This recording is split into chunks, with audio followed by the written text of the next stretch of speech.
Folks ready and raring to go. So, good morning, John DeWolf, Here. Richard Swezak. Here. Rob Lewandowski has unable to attend this morning. He did submit his evaluations, and I will take care of that. DeAndrea here, Bob Doan. Here. Good morning. Al, always present. Morning. Good morning. Susan. Here. Good morning. Good Ryan morning. Thompson. Here. Good morning. Bob Don. Present. So we have a quorum in all facets, so let's move forward. Welcome, Patty. Who's going to do the swearing in? Good morning. This is Cynthia Fernandez from Legal. I'm here to do that. Good morning. Thank you, Cynthia. So Patty Maroney, if you could raise your right hand, please. You solemnly swear or solemnly and sincerely affirm, as the case may be, that you will faithfully discharge, according to law, your duties as public member of the State Board of Examiners for Professional Engineers and Land Surveyors to the best of your abilities, so help you God, or upon penalty of perjury. I do. Congratulations, you're official. Congratulations, Patty. Welcome. Welcome. Welcome, Patty. Welcome. Thank you. You want to tell us a little bit about yourself and how you got into this situation? I mean, this wonderful opportunity to help us fill a vacancy that's 20 years in the making. I had worked for the state for the Office of Policy and Management for 30 plus years until I retired. And I did work a small stint at DOT after retirement. I'm on the board for the Agriculture Experiment Station. And someone reached out and said, "Are you interested in serving on this board?" And I said, yes. Very good. We appreciate your enthusiasm and availability to fill the vacancy, and hopefully you keep an eye on what we're doing, along with Al, who does a very good job. So thank you and welcome aboard. So today, we usually start with some correspondence. We have just two items. Actually, really only one. It's item B1, which is our response back to Larry Connolly about what land use official should be expecting regarding the different disciplines that may be presenting to them. So the question at the time was whether or not a structural engineer could provide design services when it involved architectural. So we tried to be literal and say, look, you can have an engineering design. You need an engineering design when you're, let me start again. If you need an engineering design, it must be done by a licensed engineer. And similarly, if you have an architectural design, it must be done by an architect. But there's nothing to say that an engineer cannot propose a site plan to conform to the applicable standards and specifications of the town. So it seemed fairly obvious, but they wanted a response, so we prepared that. The next thing we had was just a notice of the meeting dates that are planned for 2026. If anybody sees or finds an immediate conflict, please advise Jane and we can discuss changing it. But otherwise, that's what's being proposed, and don't see any particular problem with that. So this year we have, how many do we have? 3, 6, 10 meetings. Sometimes we have a couple less, but this year we have proposed 10, right? All right. And then while we're all here and ready to go, we have the minutes from back in August 12th. So I read them. I didn't see any omissions or changes that I would suggest. If anybody has any comments, if not, is there a motion to accept them as presented? I have a comment. Yes, sir. I believe I don't believe I was present, but it does show me as being present. I'm All pretty right. sure that's the day I was flying back from vacation. Right. Okay, Ryan, and we'll make that correction and bring that down to the not present Al and Richard among them. Thank you for that notice. Was there anything else anybody noted or felt need to change? If not, is there a motion to accept the minutes as presented from August 12th, 2025? Bob Don, I'll move that we accept with the one correction pointed out. Thank you, Bob. Is there a second? I'll second. Thank you, John.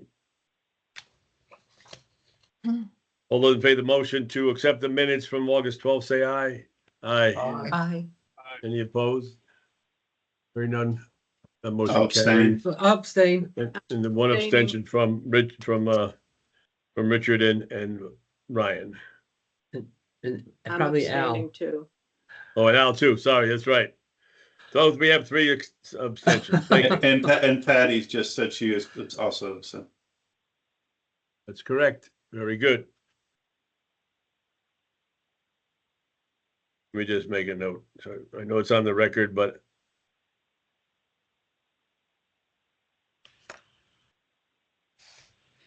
okay. That would move us into our regular agenda. The next item was, we have a couple of D2s. But anyway, the second D2 is the list of candidates who passed the CBT exams. Again, it's just for notice. There was a mechanical civil, more civil as usual, a couple of mechanicals. Those are the individuals that passed the PE candidate for the final exam. And similarly, since and Patty, just for the, to help you through what we're doing, the department has taken over the review of the majority of the applications that come before the board. Our job is to evaluate the qualifications of the individuals as being consistent with our policy for licensing in the state of Connecticut. And simply stated, it's that we have established a policy to follow the national model law set forth by NCEES, which is an organization of all the licensing boards in the various jurisdictions throughout the country and some other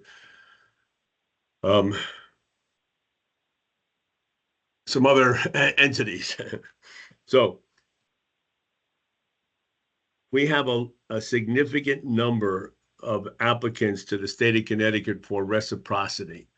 The national model law is intended to set a standard of education, experience, and examination as the basis for licensing.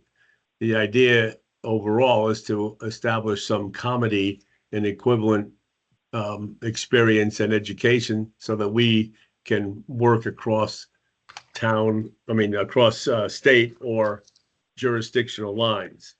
It's not a perfect model because there are variations throughout, whether or not they choose to be very firm on the requirement for examination. We have 2 examinations that we're supposed to have, the fundamentals and the principles. Sometimes various states or jurisdictions find it appropriate to waive one of those exams. We do not. So the state now and the DCP has taken over and assigned, I guess, to the legal department, the law department, the review of the applicants. And if they find that the applicants are what we refer to as a model law engineer, meaning that they have the education and they've passed both exams, and they're pretty much quickly reviewed and identified. So you'll find that we have a significant number. I think last month, we noted there were 65 because there was a lapse between not having a meeting in September. This go round, we have 87. So I think it's a significant number. I just keep watching it now. So now we have 87 applicants that this board membership has not reviewed. They've all been approved. They pay a fee and they're approved for licensure in the state of Connecticut through reciprocity. So that's what. Tony, that- if I could just clarify a Yep. quick second. I'm actually the one who reviews them. Oh, you are. Oh, okay. Yep. I don't know if I realized that, Jane, but thank you for all the extra work you Yeah. do on 87 applications. Previously, Patty, they were distributed throughout the members of the board here on the engineering application. So we split them up and reviewed them. We had the same basic result. So now we don't see the individuals, we just see the results. So thank you, Jane, for all your hard work on that. So it's a matter of information. We had 87 newly licensed model law engineers for class 4 reciprocity.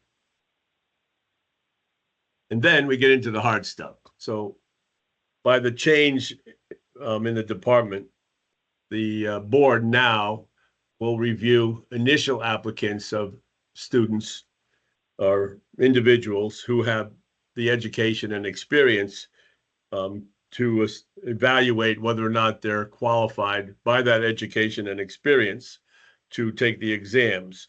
So usually or oftentimes it's getting credit for the first exam, which is the fundamentals.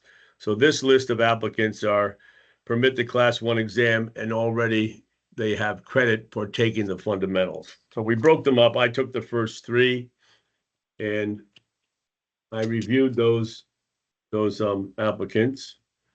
And let me just find my summary list. And I verified that each of them had the EIT or the fundamental exam passed. So they were Adzit, Auerbacher, and Ado. And I found them all to be qualified by our policy, which is the education and experience. We require 4 years of experience after completion of the degree. The fundamental exam can be taken virtually any time. The sooner you take it after graduation, and you may take it during your education program. So the sooner you take that, the better off you are, is a general rule. So these applicants have it. So I moved that we approve Adzit, Auerbacher, and I do for class 1 credit part 1. Is there a second to my motion? I'll second. Second, Thank you, John. Is there any discussion? If not, all those in favor say aye. Aye. aye, Any opposed? Aye. Hearing none, that motion carries. So John DeWolf reviewed the next 3 applicants, which were 4. Brisson. I'm sorry, John, thank you. Brisson, Buchan, Crispin, and Ciccarella. Okay, the interesting thing is Ciccarella got a civil engineering degree from Quinnipiac, and I didn't realize they had a program that had been accredited, but Jane confirmed that. So I move approval of all 4. Thank you, John. Is there a second? second, Thank you, Richard. All those in favor of the motion by John to approve, say aye. aye, Any opposed? Hearing none, that motion carries. Bob Doan reviewed the next group of 4, Comiskey, Duva, Laprade, and Leiden. Can you handle them, Bob? Yes, I can. Yep. I only had one question on Laprade. Jane, on line 13 in his application, it said he had disciplinary action and there was a link attached, and I couldn't access that link. But if it's nothing that would change my mind, he meets all the qualifications. So I'm going to recommend approval of all 4 for class 1 credit part 1. Okay, is there a second? Usually the disciplinary issues, Patty, are resolved by the time they make the application, but the national program is to have them available for review so that every jurisdiction knows. Some of the jurisdictions have very stringent, criteria. Oh, you passed out the wrong business card, you owe us $1,000. We don't find that as onerous typically. And if an individual has had a violation of some kind, whether it's personal or professional, once the debt has been paid, whether it's a suspended license or a fine or, one or two times it's a DUI, it's resolved, it's done. So in this case, Just as, sorry, go ahead. sorry. So I just looked at it. It's actually a scanned copy of his EIT certificate. I just checked the link. Okay, Oh, okay. It was So just he's in the good. wrong location. Okay, Yes. very good. Thank you. so Bob's No motion problem. is to approve Comiskey, Duba, LaPrade, and Leiden. Is there a second? I'll second it. Second. Oh, Who said that, John? sure. Okay, all those in favor of the motion to approve, say aye. Aye. Aye. Any opposed? Hearing none, that motion carries. Bear with me for a moment because I have Rob Lewandowski's comments on the next group.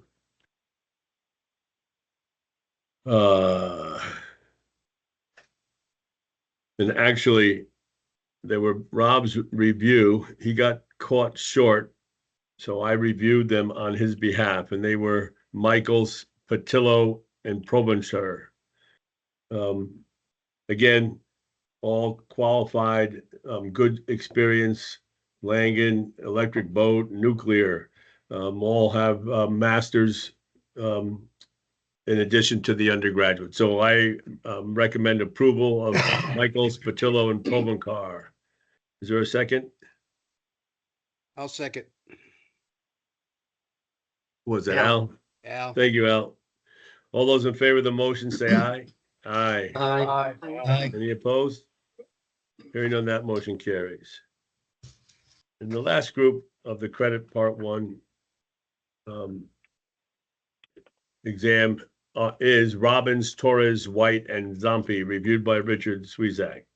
I did review them and find them all acceptable, and I would have to agree with some of the comments that we previously had, that some of them just can't add, or they get confused by years and months, so. Right. But, As long you as they know, have and- the 4 years experience Yeah, following the and at degree. the end, whether, they say they have 5 years and they only got 4 years, it doesn't really matter, 4 years, 2 months, so. But I'll make a motion and we approve all 4 of them. All right, thank you. Second, I'll second. thank you, Al. All those in favor of the motion to approve Robbins, Torres, White, and Zampi, say aye. Aye. Aye. Any opposed? Hearing none, that motion carries. In this case, John DeWolf reviewed Sabrina Tedeschi, and in this case, she has, let's see, she's got credit for both parts. So we're actually approving her as, considering her approval as a licensed engineer in the state of Connecticut because she's already taken both exams. So John DeWolf, The that about interesting, right? everything is fine, but I have a question. The EIT was taken in 2000 in Florida, and the PE was taken in 2005 in Connecticut. Why now? Why wasn't she licensed back then? Yeah. Okay, so I can tell you how that works. So what happened was, what the whole reinstatement. So now if your license is expired for more than 3 years, you have to reapply. So she's Right. actually reapplying. So she's never had or does not have a current license in another state.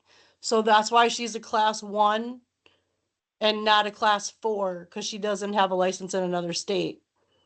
So she was currently licensed in Connecticut, as she was originally licensed in Connecticut. She's reapplying so she gets a new number and like a whole new license. And so she avoids all that past years of not paying her license, the fine for that. Yeah, I think because the way they rewrote the law a few years ago about reinstatements, making people reapply as opposed to going back and because she wasn't working, I don't think in the Right. end, or she didn't need it. She didn't need the license for whatever kind of work she was doing. Okay, but she's back. Okay, well, I move approval. Thanks, Jane. Thank you, That John. helps. Is there a second? Second, Thank you, Richard. All those in favor of the motion, say aye. Aye. Aye. Aye. Any opposed?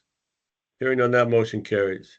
Just as an aside, I guess we've discussed that once before, like, if there is a gap, we want to know what were you doing? If you took a 3-year away from engineering, it doesn't mean that she doesn't remember anything. On the other hand, she may have been working for Electric Boat and they didn't need a license, So there are different situations where that occurs. So the last one in that unique situation is Class 2 exam, credit part 1.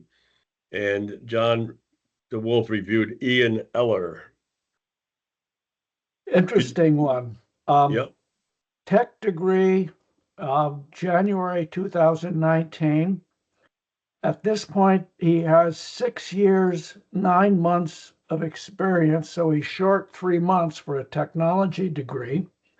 However, he got a bachelor's in civil engineering from UConn in May of this year. So if I use the technology, he's 3 months short. If I use the CE degree from UConn, he only has part of a year. But based on the fact that he has the technology with 6 years, 9 months, 3 months short, and the bachelor's from UConn in civil engineering, I move approval. I'll second that. All those in favor of the motion, say aye. Aye. aye. Any opposed? Hearing none, that motion carries. All right.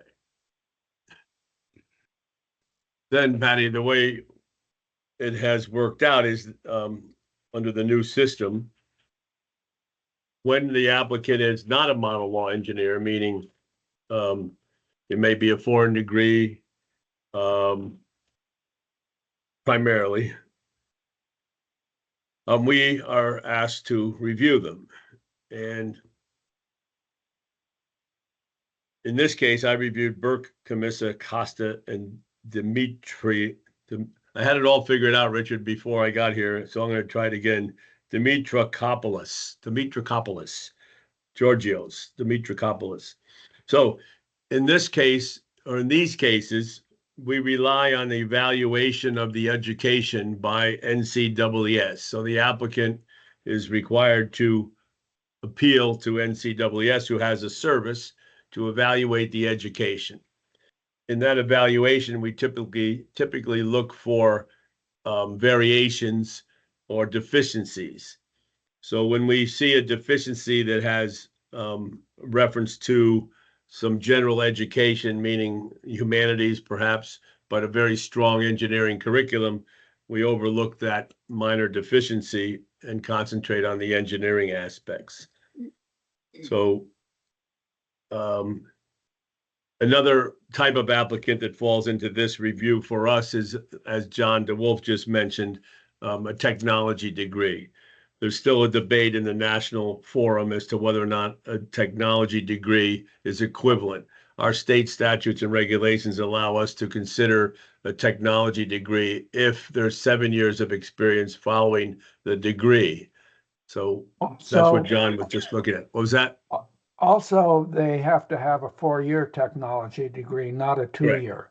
Correct. A 2-year technology degree is not adequate. So those are the basic criteria that we look for. So in the case of these individuals that I reviewed, Burke, Camissa, Costa, and Dimitriakov, Georgios, they all had evaluations, and I note, for my edification is how many credits they have. Some of them are 133, 156. There's a lot of credits in the engineering, and several of them have a master's here in the United States. So I looked at all four of them, Burke through the Georgios, and I find them all to be very good experience. There was one, what do you call it? Technology degree. And another one followed up with a Greek undergraduate, then a PhD from MIT. That was the individual with 156 credits and an immaculate evaluation. So my recommendation is to approve all four, Burke through Georgios, for Class 4 reciprocity. Is there a second? I'll Second. second. Oh, Thanks, John. we're all waiting for each other to do it. I know. I know. You know what's happening today is like whoever's speaking doesn't light up as fast. So when I look up, I don't see it. But anyway, with the motion and second, all those in favor of the motion to approve, say aye. Aye. Aye. Aye. Any opposed? Hearing none, that motion carries. Thank you. Now, John DeWolf reviewed the next four. Five. Five. I can't count.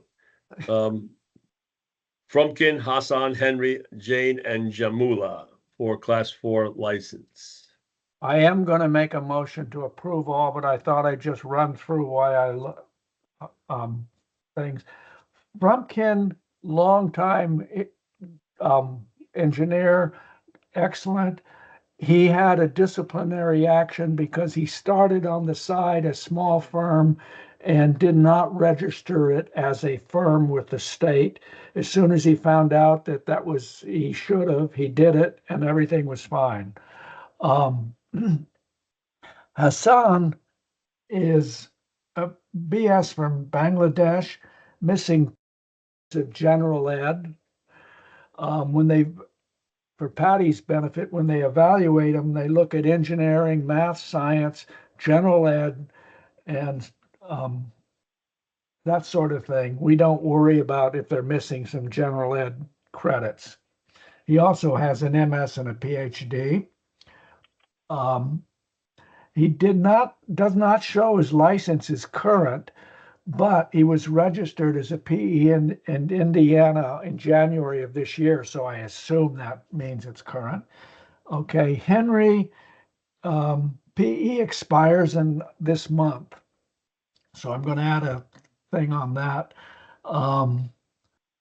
Jane is missing 2 hours of general ed, and Chamula is missing 5 hours of general ed, but otherwise they're all okay. So I'm going to move approval of all 5, subject to verification that Henry is license is still current. Is there a second to John's motion to approve? I'll second it. Thank you, Al. And Patty, what happens oftentimes is due to the lag of the time they apply, and then now all of a sudden it's September or October, and technically at the end of the month they might not be licensed. So what we do is we just ask Jane to verify that he did apply and was licensed again in the state that he was going to be lapsed, right? So it's just a clerical verification. So the motion is to approve and seconded. So all those in favor of the motion to approve, say aye. Aye. Aye. Aye. Any opposed? Bob Dunn reviewed Jean-Pierre, Colic, Lasser, Manley, and Martin for Class 4. Okay, starting with John Pierre. He has a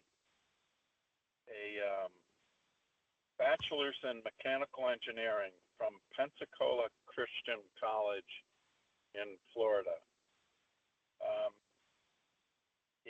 It was evaluated by NCES, and it has no deficiencies for math, science, engineering, general ed, or elective. However, it's not accredited. And John, if you could weigh in on this also. NCEES says the non-accredited bachelor degree is not coupled with a master's in engineering, and therefore the education does not qualify for NCEES credentials evaluation. So I'm not That's- sure. That seems a little Go ahead. unfair. I would Yeah, want that's to what I- know why they aren't accredited. Or Yeah. is it possible that it was a new program that they're now applying to be accredited? But what, well, from what, this is- Bob, from what you just, excuse me, from what you summarized, the evaluation says there are no deficiencies in the undergraduate program, but simply for the technicality that the school doesn't have a master's program. right. We've often heard that the master's programs are not accredited You anyway. you cannot accredit master's programs. They're basically, it's a 4-year program that gets accredited. Right, so what difference does it make to us if Jean-Pierre, he should be, the way I'm reading the summary, the undergraduate degree is accredited, but technically the school isn't accredited because it doesn't have a master's, but I would say that we've got a qualification on the education. It's good. Yeah, I would. I'm inclined to agree with you. Jane, can you check to see if Pensacola Christian College is accredited? Yes, I will. They could be credited statewide, but not nationwide too. Okay. Well, All right, let's move on to the next one, Bob, and then, Okay. because The next. and then we'll come back. Okay. Okay. Colic is fine. He was not a model law only because he doesn't have a NCES record. Lazar, he had disciplinary actions, so that's why he's not a model law. He went to Stevens Institute as a BSM in mechanical engineering, so he's fine. Timothy Manley went to Rochester Institute of Technology. He has 36 years, 7 months. I thought I found a guy that was older than me, but he's 2 years younger. He went to the technology degree that he has from Rochester is considered a non-degree because he went there from 1974 to 1976, so he did not have 4 years, and 3 of the semesters that he had was co-op, so he does not have a 4-year engineering degree. And I'm going to recommend that we deny Manley. But before we do, I want to talk about Martin. Martin went to Tufts, has a good degree from Tufts. He has a master's in civil engineering from Cornell, but he does not have the PE exam. Took a structural exam in Massachusetts, and that's how he got his PE license. And since we don't specify the discipline, I think he has to take our PE exam. Is that correct? I would argue that initially to get the discussion going, because while we're not discipline specific, there is a structural module for them to take. So an engineer has been practicing for 4 years. He's expert in structural and not hydrology. He takes the structural exam, proves his proficiency. Why should he not be licensed? I agree with that concept. wait, I want to question the lack of a 4-year undergraduate degree. I think Oh, no, that's this is critical. This is a different one. This is Martin that we're talking about, John. He has a 4-year degree, a Bachelor of Science in Civil Engineering from Tufts, and a okay. Master's in Civil Engineering from Cornell. He just is lacking the PE exam. That's Well, the well, I only think reason He may I have would have, missed. Yeah, go ahead, Richard. I would have to agree with, our chairman that, it doesn't necessarily have to be a general engineering, Okay, exam. It could be, specialized engineering exam, because the mechanical engineers take mechanical engineering. Right. And the electrical Everybody engineers takes their, take electrical engineering. right. So That's that what the it is. structural engineers could take a structural engineering exam and still be, conform with the requirements. I'm okay too. I will, look, since he has the 4-year general civil engineering degree, he has some breadth there. So I would be inclined to accept the structural exam instead of the PE exam. Right. okay, all right. So, So then let's I would take like Martin. to, Do Yeah, them I would like to- individually. okay, I would like to make a motion for Timothy Manley to deny Timothy Manley for lack of a 4-year engineering degree. Okay, second, Second, all those in favor of the motion to deny Manley a reciprocity due to the lack of a qualifying 4-year undergraduate degree. Any further discussion? All those in favor of the motion to deny Manley, say aye. Aye. aye. Any opposed? Hearing none, that motion carries. So you see, Patty, that what we're concerned about is being consistent throughout with the policy that we've established. And that's been very, very important to us for over 25 years, being consistent in that. So without the 4-year undergraduate degree, it's unfair to others that have come in advance that you didn't qualify for the education. So Bob, that leaves you with Jean-Pierre, Colic, Lasser, and Martin. Yes, I make a motion to approve Jean-Pierre through Martin for a Class 4 license. I'll second. Thank you, Al. All those in favor of the motion, say aye. Aye. Aye. Any opposed? Hearing none, that motion carries. Let me make my note here. Okay. And that brings us to the next group of applicants reviewed by Rob Lewandowski, which I covered for him. Let me go to my notes, please. Oh, here we go. All right.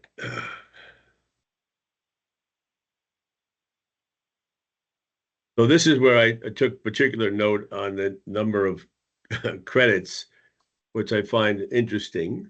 They went from 164, 133, 145, 160. And it was quite a variation. So Patel had a very good evaluation. Couple of general education, same thing with Pawar, general education. Radi, no deficiencies whatsoever. Same thing with Rezik, and I'll leave those like that. And then the last individual was Michael Sanuda. He had a technical degree back in '97 from the University of Pittsburgh. So he's had extensive experience in mechanical field. So my recommendation is to approve all 5, Patel, Pawar, Radi, Rezik, and Sanuta for Class 4 reciprocity. I'll second. Thank you, Richard. And just for the record, they all varied experience from water supply and HVAC, structural, geotech, structural, and mechanical. So all wide experiences. So there's no further discussion. All those in favor of the motion to approve Patel through Sanuda, say aye. Aye. Aye. I, Any opposed? Hearing none, that motion carries. I need to interrupt for a second. I'll be Yes. signing off. I will see you next month. Oh, Janita, you may. We have your report, so I'll get to that in a few minutes. This is Patty. Patty. Oh, Patty, I can't see who's doing Yes. whatever, but That's okay. I'm signing off. I will see you next month. Thank you. okay. Okay.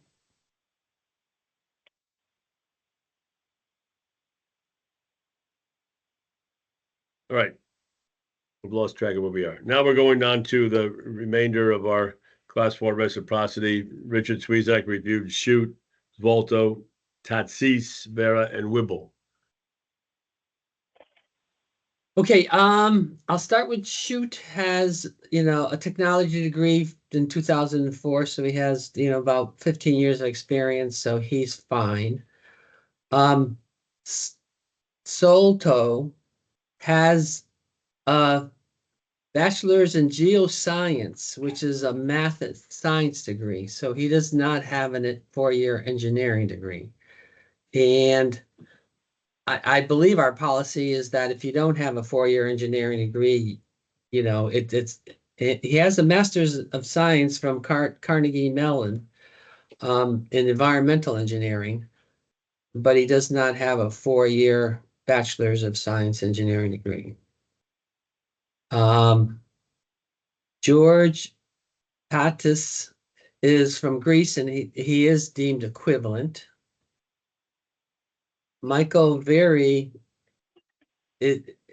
actually got a degree in 2021 from, I guess the, City University of New York. And he has a master's, but he didn't do it, as a separate thing. So, but he's missing 1 month of experience because he has 2 years and 11 months of experience.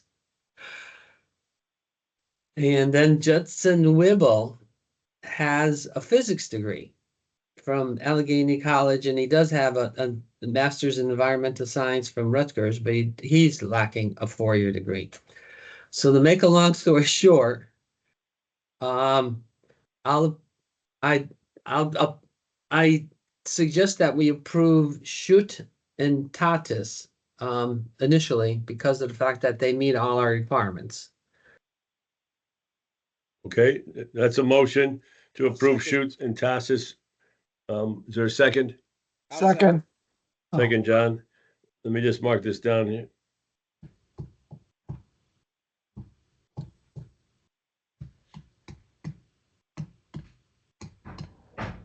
Okay, all those in favor of the motion to approve Shoot and Tatsis for reciprocity, say aye. Aye. Any opposed? Hearing none, that motion carries. And then And you have, then for Svolto and Wibble, they are both lacking engineering degrees. So I would make a motion that we deny those two because of the fact that they are lacking an engineering degree. all right, the motion to deny, is there a second to deny Zvolto and Wibble? For lack of a, thank you, John. Any discussion? All those in favor of the motion to deny Zvolto and Wibble, say aye. Aye. Aye. Any opposed? Hearing none, that motion carries. And then for Michael Vera, because of the fact that he's lacking, a month of engineering experience, I just say we table his application for a month. And hopefully he'll be working for that month and then he'll have the 4 years of experience that he needs. Is it literally a month through today's date? It's hard to tell, it's hard to tell because I guess he had 4, he lists that he has 5 years and I add, 3 years, 11 months. So it's like, I don't know how, sometimes they just can't add. I'm not sure why. What was I the think date it's of his close. degree? May? I don't, he didn't start till I believe June. Let me find that. It sounds it's close enough. I would approve it. It just, It saved the paperwork. All right, well, like you said, and then maybe I'm being just picky because of the fact that, he puts down that he's 5 and I only count, 3 years, 11 months, and then I'm over there, that's, let me just look at it real quick. Michael Vera. Can we approve it just subject to demonstration of continued employment? yeah, it's a technicality. All right, sure. I'll approve it and with that, caveat. Is there a second to that motion? I'll Bob? second. Thank you, John. All those in favor of the motion to approve Vera, subject to verification of the last month of employment, say aye. Aye. Aye. Any opposed? Hearing none, that motion carries. Now we move down to the most important application in the whole agenda, which is review of Jonathan Shurek for Class 6B exam credit part 1.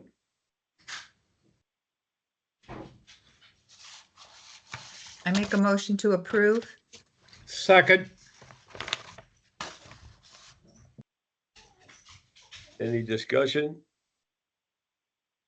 All those in favor of the motion to approve, say aye. Aye. Aye. Aye.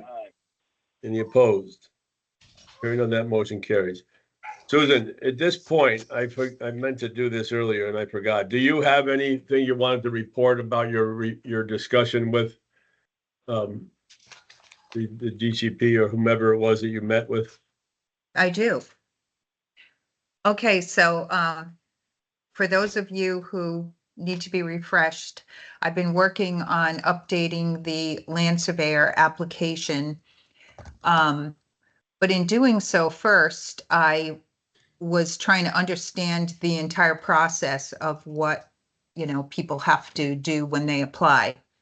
And I sent out a report of that to you all. And after my meeting yesterday, I had a meeting yesterday with Jane Hardy, License and Application Specialist, Michael Elliott, who's Director of the Licensing Department, this is all DCP, and Cynthia Clavette, State Program Manager.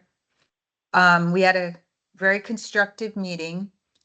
Jane pointed out some things to me that I have to edit in what I had written and sent to you regarding mostly LSIT information. And she is going to get some information to me concerning the actual exam itself and what, the different parts broken down. This is for the PS land surveyor exam, the different parts broken down, because what I found in my report is that DCP requirements can differ considerably from state statute.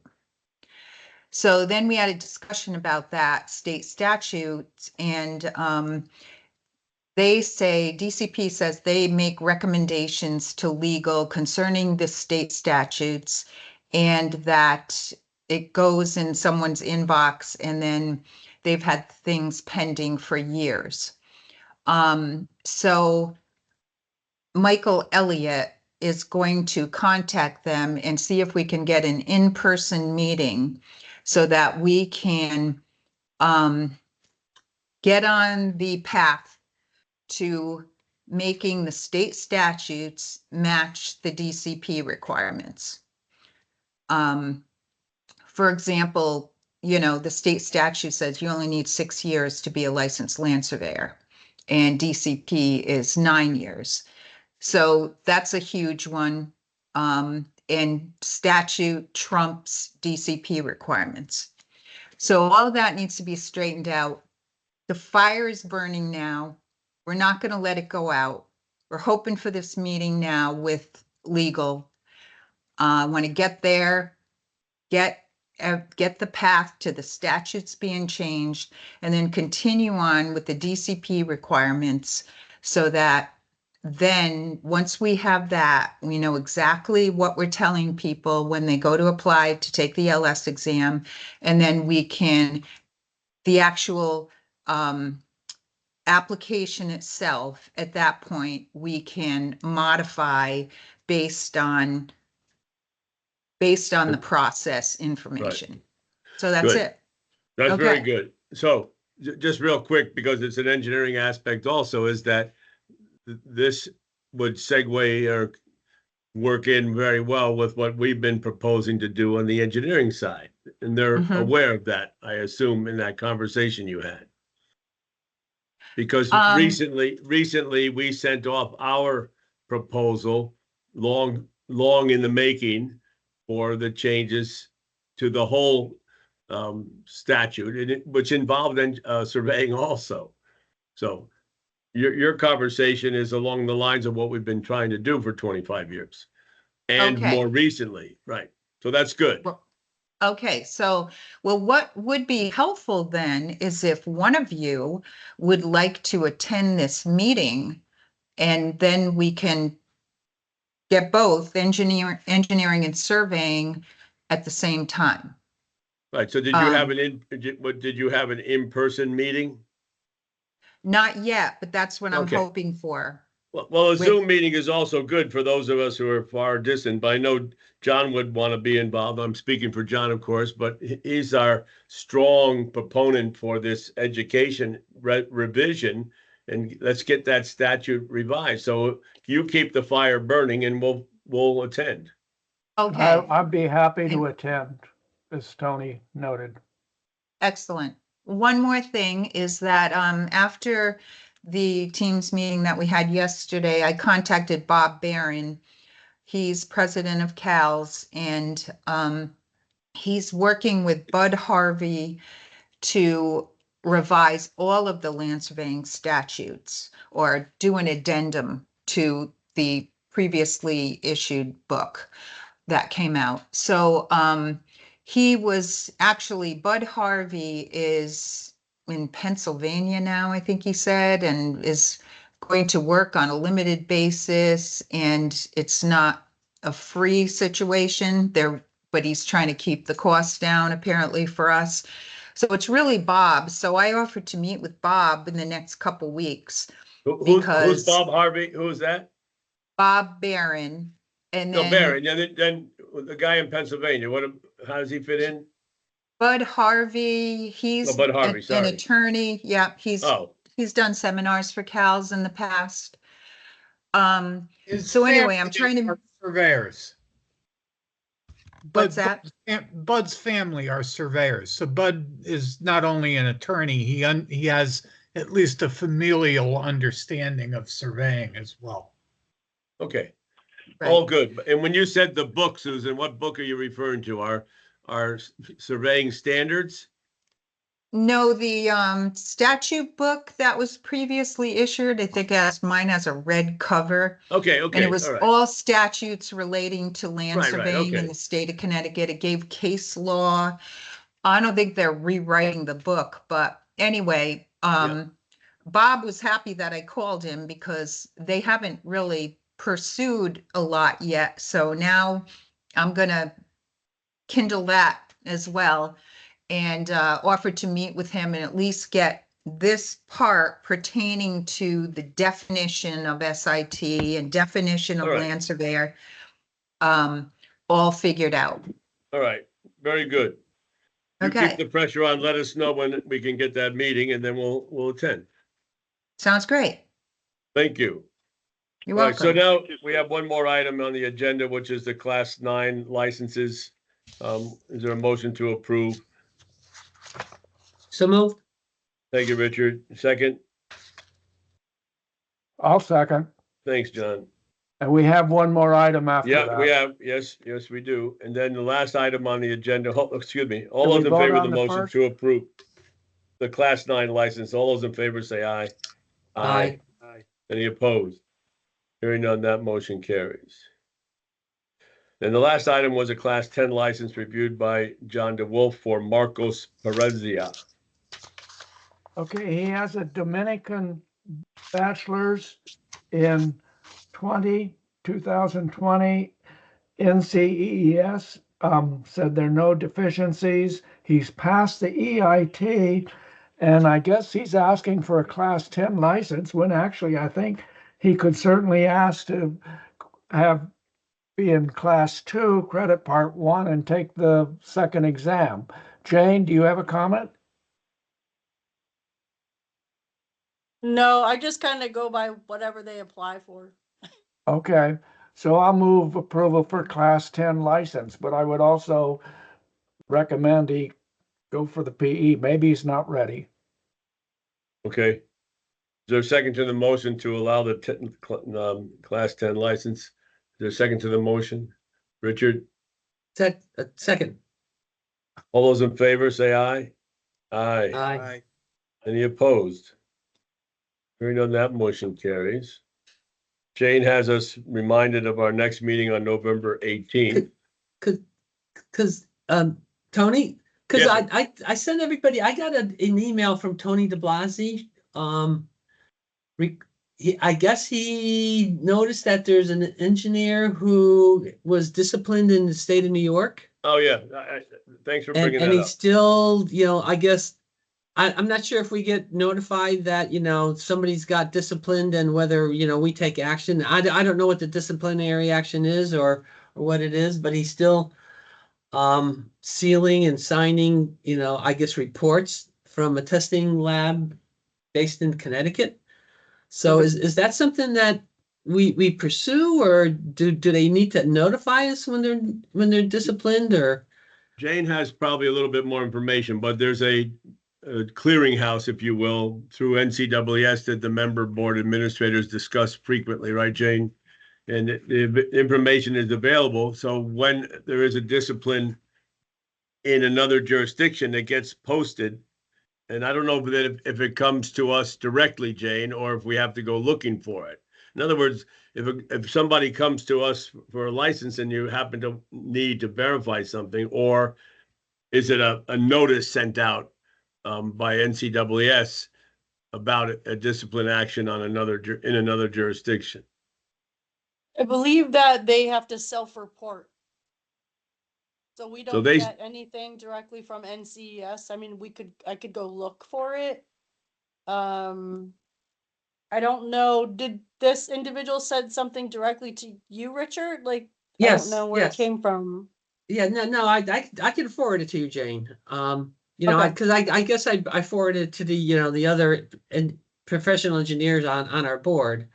But I want to sort of reply to him saying that, we had a meeting and we discussed it, and if he has a name, maybe we can pursue it in terms of, see what the disciplinary action is, whether it warrants our concerns, or, if he's practicing in our state, obviously what we want to do is maintain the integrity of the individual so that, it's not being, sort of compromised, especially with testing reports in terms of, they carry a lot of weight as to, the execution of, proper inspections and proper, testing requirements, so that we just keep everything so that it's.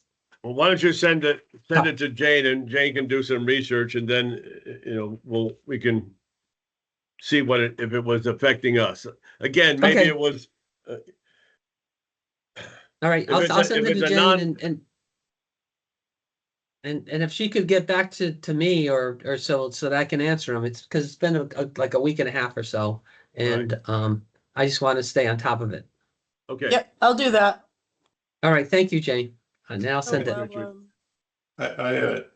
On that note, Yeah, go ahead. on that note, I had it, and I don't want to spend a lot of time on it here, but I had an issue came up recently where I did a survey for a client. That client used it, for his needs. I then went out and did the as-built after the work was done. Came up with an as-built that showed that everything was in compliance. The neighbor was upset that everything was in compliance, hired a hydro surveyor, not a land surveyor, not licensed, to go out and do their own as-built.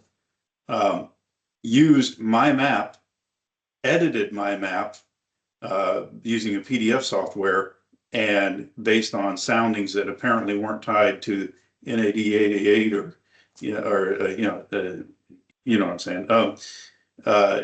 Basically shifted the item 5 feet, signed it, didn't say it was a survey, and didn't sign it as an engineer or as a surveyor, and then submitted it to Deep, who then questioned which one was correct. And of course, there's multiple problems there. The whole operating without a license, basically forging my document. And these things are happening so frequently, and I've had conversations in the past, this time it affected me personally, but these are happening so frequently, and it seems like there's just no way because these people are not licensed, and so we don't have a whole lot of leverage over them. We can't find them as licensees. So this is, it may be, Ryan, that you have to file a complaint and let it go through the process. That's number one. Number two, it's almost like we have to educate DEP. DEP, listen, he's not licensed. You have to discard the information, toss it out, and then challenge Ryan Thompson to verify it. But you can't weigh an unlicensed professional against a licensed professional and say that the unlicensed guy is correct. So DEP has to be educated also. Just like we sent the letter to the zoning officials, guys, and you saw what kind of reaction that got. Oh, we don't even, require surveys. But in this case, DEP should be aware of their limitations and the qualifications of someone submitting information to them. Obviously, this appears to be a title issue from a permit. Yeah, this was for a dock structure, but regardless, it's the same overall problem that you have people who are providing services that are similar, like hydro surveying, and they're going out and or drone surveying, and then signing them and sending them off to a client who the client has no idea that they're not, they think they're paying a lot of money. This person, has equipment and they must be doing the right thing. So I just, we continue to see this as a problem. CALS discusses it frequently, and it happens to enough of us that it's, I've talked to DCP and what's his name, Paul Grabowski about it, Grabowski. But it just seems like there's got to be a better system to go after these folks than what's going on. Right, the discipline aspect of our statute is very weak. What I think, it shows that, what is it? I think there's $1,000 limit on whatever it is, but the main thing is to put a stop to it. And CALS doesn't have any power and no money, until these guys continue to go about it. But I think in your case, either you make a complaint about it so it can be looked at and investigated, and maybe it is against the law. Yeah. But anyway, again, I don't want to take up too much time. But it's a reality, and it puts your reputation at stake, and that you just should not be doing that, and there should be a certain amount of education or challenge to DEP, to be aware. I would write a letter to DEP on your own behalf, putting them on notice that that's inappropriate to even challenge your work versus someone who's unlicensed. Yeah, no, I that's already been done. So. Yeah. All right. Janita, you've been sitting here all day and I didn't even pay attention to you, and I apologize because usually I'll let you come on the agenda first, but the summary that was sent out was blank, so I didn't think there was anything to discuss. But is that the case if you're still here? We received for the reporting time frame of July 1st to August 31st of 2025, we received 3 new complaints. We did not close any. So that's why it appears to be blank, because I can't give you the information on the unlicensed, on the open cases. And Okay, I stuck around because I had a question, and it would appear that Ms. Mattern is working with DCP on the land surveying statutes and regs to get that up in the application and then versus the statutes and regs. And regarding Mr. Thompson, please send a written complaint to the DCP Complaint Center. Use the online complaint and submit it so that we can track these cases for the unlicensed surveyors. Because, and I was just going to mention this, we seem to have a little bit of a pattern that when we get the land surveyor complaints lately, it's not that the person who hired the land surveyor to do their survey is filing the complaint. It's the neighbor who disagrees with the neighbor's land surveyor. And we try to explain to them, you didn't hire them. They hired a licensed professional. They have the land survey. They did the survey. You can hire your own surveyor if you dispute the results, but you didn't hire this person. They're properly licensed. So they could hire their own, and then we try to explain that to them and explain that it becomes a civil matter. right. They think consumers lately, I don't know if there's something in the water or in the air, but they think that we at DCP are going to go after the license holder because they disagree with their neighbor who hired the license holder, and that we have to get them a new survey, make the board do the survey for them, or get them a certain amount of money. And that's not what happens. So, Mr. Thompson, please file that complaint with us so that we can start tracking it. And I'm very happy to hear that you're dealing with our legal director for occupation professional, Paul Grabowski, because any legislative changes that you want should be presented to like him. We put some in and we send it to our director. It gets to the legal department, and then the legal and commissioner, see how many that they possibly could present to the legislature each year. So I was very happy to hear that you're working with Attorney Grabowski. Yeah, thank But- you. Yeah, I will file that complaint, but yeah, and yes, Mr. Attorney Grabowski is actively working on updating the 2026 legislative session. So that's been kind of in the works for a while. Okay. All right.